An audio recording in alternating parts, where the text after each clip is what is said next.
Online traffic information provides you with real-time, up-to-date information on traffic conditions, traffic jams, road accidents, or restored traffic, helping you plan the optimal route.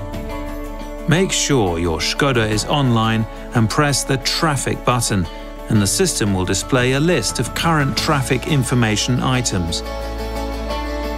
You may use the knob to scroll up and down to select one of the items. Detailed information will be displayed upon selection. The map view will zoom in to the section of the route corresponding to the displayed information. You can view more information by pressing the arrow on the left side.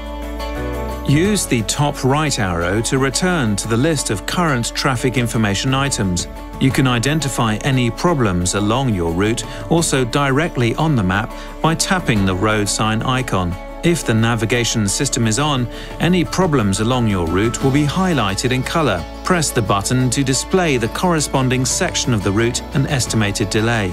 Controlled dynamic navigation takes into account any potential delays due to traffic congestion along the route and guides you to your destination using the fastest possible route.